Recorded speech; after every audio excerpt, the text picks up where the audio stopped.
మాజీ మంత్రి జీవన్ రెడ్డి బీఆర్ఎస్ పార్టీలోకి వెళ్తా ఉన్నారన్న విషయం మనందరికి తెలిసిందే. నిన్న కేటీఆర్ కూడా జగిత్యాలకు వెళ్ళి తనని పిలిచిన నేపథ్యం కూడా కనబడుతుంది. ఈరోజు జీవన్ రెడ్డి కూడా ఇటు ఎర్రబెల్లి ఫామ్ హౌస్కి వెళ్తున్న పరిస్థితి కనబడతా ఉంది. ఈ నేపథ్యంలో ఇటు బీఆర్ఎస్ నేతలు కూడా కాంగ్రెస్ పార్టీ పైన తిరుగు దాడి చేస్తున్న పరిస్థితి కనబడతా ఉంది. ఇక కాంగ్రెస్ పార్టీ పతనం ఇక్కడ నుండే మొదలైపోయింది. గతంలో ఇటు బీఆర్ఎస్ పార్టీ నుండి కాంగ్రెస్కి వెళ్ళిన నేపథ్యం చూసాము. ఇప్పటి నుండి మరి కాంగ్రెస్ పార్టీ నుండి బీఆర్ఎస్ పార్టీకి వరుసగా వచ్చే అవకాశాలు అయితే ఉన్నాయి. చాలా మంది కూడా మాకు టచ్ లో ఉన్నారు అన్నట్టుగా చెప్తున్న పరిస్థితి కనబడతా ఉంది. ఈ అంశం గురించి అయితే మాట్లాడుతూ మనతో మానవత రాయ్ గారు ఉన్నారు, కాంగ్రెస్ పార్టీ సీనియర్ నాయకులు. సార్, ఎట్లా చూస్తా ఉన్నారు జీవన్ రెడ్డి గారు ఏదైతే బీఆర్ఎస్ లోకి వెళ్తా ఉన్నారో? ఇప్పటి నుండి కాంగ్రెస్ పార్టీ ఖతమైపోతుంది, ఖచ్చితంగా చాలా మంది కూడా టచ్ లో ఉన్నారనే విధంగా వ్యాఖ్యలు చేస్తా ఉన్నారు. వీటిని ఎట్లా చూస్తా ఉన్నారు? కాంగ్రెస్ పార్టీ మహాసముద్రంలో ఒక చిన్న నీటి బొట్టు జీవన్ రెడ్డి. మహాసముద్రం ఏమైనా ఇంకిపోద్ది? ఒక నీటి బొట్టు బయటికి పోతే ఏమైనా అవుతుందా? మహాసముద్రంలో మళ్ళీ వచ్చి నదుల్లోంచి నీరు వచ్చి చేరతనే ఉంటుంది. కొత్త నాయకత్వం వస్తుంది, పాత నాయకత్వం ఇష్టం లేకపోతే పోతుంది. అయినా జీవన్ రెడ్డికి ఎందుకు అంత కష్టం వచ్చింది? దరిద్రం నెత్తి మీద కూర్చున్నట్టు ఉంది. బీఆర్ఎస్ పార్టీలో చేరికలు ఘనంగా ఉంటాయి, ఆ తర్వాత చేరిన తర్వాత ఘోరంగా ఉంటుంది వాళ్ళ పరిస్థితి. చేరిన వాళ్ళందరూ ఏడన్నా కనపడతారా? మాజీ పిసిసి అధ్యక్షుడు పొన్నాల లక్ష్మయ్య, మాజీ పిసిసి అధ్యక్షుడు కేశవరావు గారే తట్టుకోలేక మళ్ళీ వచ్చి కాంగ్రెస్లో సొంత గూట్లోకి వచ్చి చేరడం జరిగింది. చేరిన వాళ్ళ పరిస్థితికి మిగతా నాయకుల పరిస్థితి ఏంది అసలు అక్కడ చెప్పండి? ఒక్కరోజు భాగవతానికి మీసాలు గొరికించుకున్నట్టుంది జీవన్ రెడ్డి కథ. కాబట్టి జీవన్ రెడ్డి కాంగ్రెస్ పార్టీ అసలు ఏం తక్కువ చేసింది? కాంగ్రెస్ పార్టీని ఆయన 40 సంవత్సరాల్లో మీరు అడిగిన ప్రతి పదవి ఇచ్చింది. వేరే వాళ్ళు పోటీ పడ్డ ఆ టికెట్ని జీవన్ రెడ్డికే ఇచ్చింది. జీవన్ రెడ్డి నా జిల్లాలో వ్యతిరేకించిన జీవన్ రెడ్డి గారికే ప్రాధాన్యత ఇచ్చింది. అంత ప్రాధాన్యత ఇచ్చినప్పటికీ అనుభవించాల్సిన పదవులు అనుభవించి చివరి నిమిషంలో తప్పుడు నిర్ణయం తీసుకున్నాడు. నేనంటే కాంగ్రెస్ పార్టీలో హత్యలు ఉండవు, ఆత్మహత్యలే ఉంటాయి. ఎవడు గోయిని వాడే దోవుకుంటాడు. ఇప్పుడు మాలాంటి వాళ్ళకు మేము తప్పు చేస్తే, తెలుసో తెలియకో మేము తప్పు చేస్తే మాకు తప్పు అని చెప్పే నాయకుడు జీవన్ రెడ్డి. అట్లాంటి జీవన్ రెడ్డి తప్పు చేసి పాగా చివరి దశలో, అది కూడా చివరి దశలో పార్టీ మారటం అంటే ఇక అంతకన్నా దరిద్రం ఇంకోటి లేదు. కాబట్టి గౌరవం ఉండేది. ఎందుకంటే ఒకవేళ నీకేం తక్కువ ఎమ్మెల్యేగా ఓడిపోతే ఎమ్మెల్సీ చేశా, ఎమ్మెల్సీ అయిపోయిన తర్వాత ఎమ్మెల్యే టికెట్ ఇచ్చా, ఎమ్మెల్యే ఓడిపోతే ఎంపీ ఇచ్చా, మరి ఇంకా అన్ని పదవులు మీకే కావాలా? వేం నరేంద్ర రెడ్డికి పదవితో తట్టుకోలేకపోవడం ఏంది అంటే అది కూడా నీకు కావాలా? వేం నరేంద్ర రెడ్డికి ఏం తక్కువ? ఆయన కాంగ్రెస్ నాయకుడు కాదా? కాంగ్రెస్లో ఉపాధ్యక్షుడు పనిచేయలేదా? కాంగ్రెస్లో గెలుపులో రేవంత్ రెడ్డిలో అడుగులు అడిగేయలేదా? రేవంత్ రెడ్డి పాదయాత్ర లేడా? కష్టాల్లో లేడా? కాంగ్రెస్ పార్టీ కష్టాలు లేడా? అట్లాంటి వ్యక్తికి ఒక మౌనముని ఆయన ఎక్కడ వివాదం ఉందా? అట్లా వివాదరహితుడైనటువంటి రేవంత్ రెడ్డిని, వివాదరహితుడైనటువంటి వేం నరేందర్ రెడ్డిని విమర్శించడం జీవన్ రెడ్డి లాంటి నాయకుడు సరిపోద్ది అసలు? అని రేవంత్ రెడ్డిని ఓడించే పార్టీకి పోతాడు. అసలు రేవంత్ రెడ్డిని ఓడించే పార్టీలు ఉన్నాయి ఇప్పట్లో ఈ రాష్ట్రం తెలంగాణలో? మీరు చెప్పండి, మీకు తెలుసు కదా. అరే మొన్న మున్సిపాలిటీ ఎన్నికల్లో చూసినాం, పంచాయతీ ఎన్నికల్లో చూసినాం, ఏ ఎన్నిక చూసినా గెలుపు కాంగ్రెస్దే కనపడుతుంది. ఒక 10 ఏళ్ల దాకా ప్రజలు రేవంత్ రెడ్డి పరిపాలన, కాంగ్రెస్ ప్రభుత్వాన్ని మరి దీవించే విధంగా ఇవాళ ప్రజలందరూ కూడా దీవిస్తుంటే ఇవాళ జీవన్ రెడ్డి పోయి ఏం చేస్తాడు అసలు? అసలు ఆ పార్టీలో ఎమ్మెల్యేలే ఈ హరీష్ రావు కుర్చీల కొట్లాట, బావా బామర్దు, కేసీఆర్ ఎప్పుడు పక్కకు తప్పుకుంటే అందులో కూర్చోవాలని బావా బామర్దుల కుర్చీలాట నడుస్తుంది.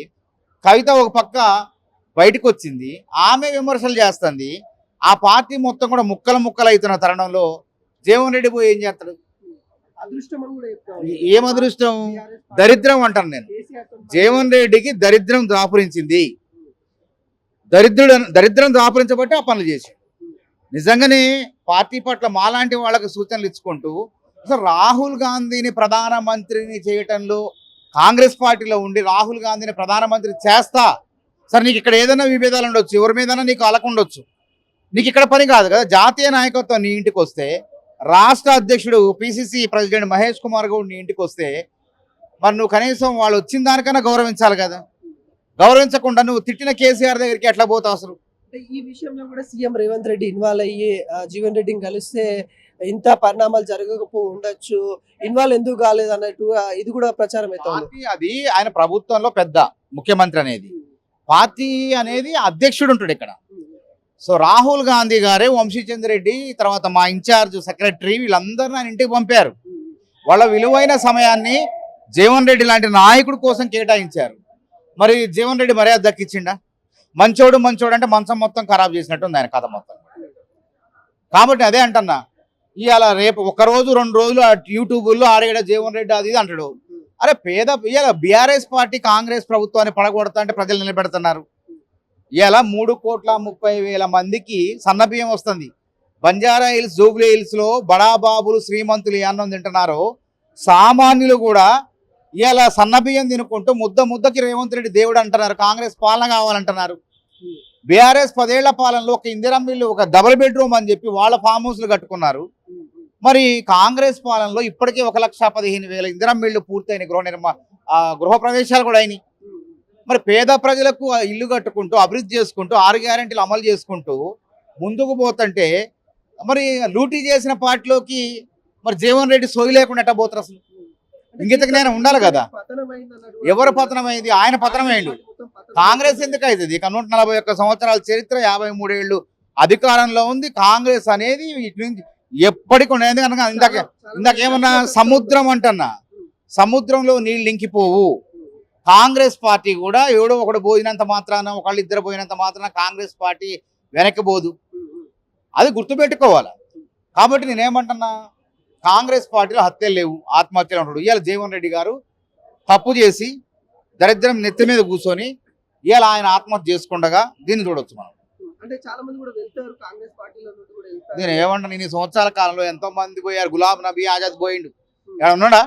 కాంగ్రెస్ పార్టీలో ఉన్నంత వరకు తెర మీద ఉన్నాడు. పొన్నాల లక్ష్మయ్య గారు మాజీ పీసీ అధ్యక్షుడు, వాళ్ళందరూ కూడా డి శ్రీనివాస్ గారు తట్టుకోలేక చివరి దశలో గాంధీ భవన్కి వచ్చి కాంగ్రెస్ పార్టీ నాదని చెప్పి, నాకు అండబోతుని చచ్చిపోతా అని చెప్పి ఆయన అట్లాంటి నాయకులందరూ ఇక్కడికి వచ్చి కాంగ్రెస్ పార్టీ ఇంట్లోకి వచ్చి ఎక్కడికి పోయినా సరే మనస్తాపం చెంది ఆడికి పోయినా చివరికి కాంగ్రెస్ ఇంట్లోకి వచ్చి చివరి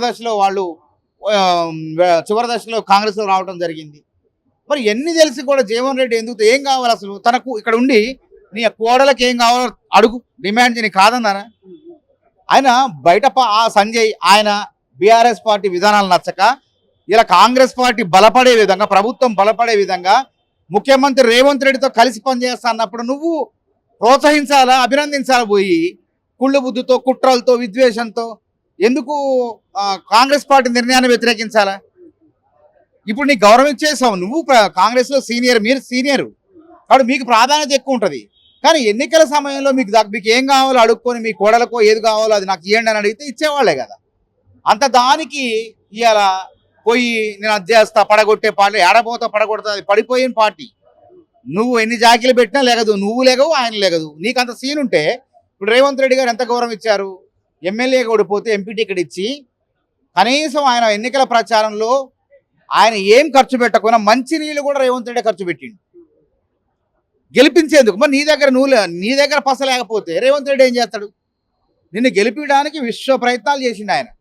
₹1 ఇది లేదు అందులో, చెప్తారు అందరూ కూడా. కాబట్టి ఇవాళ కాంగ్రెస్ పార్టీ సముద్రం, ఈ సముద్రంలో ఒక నీటి బిందువు బయటికి పోతే 100 నీటి బిందువులు లోపలికి వస్తుంటాయి. ఈ సముద్రం అనేది ఇంకిపోదు, ఎవడో వస్తున్నాడు ఎవడో పోతున్నాడు. కానీ కాంగ్రెస్ సముద్రం ఇంకిపోదు.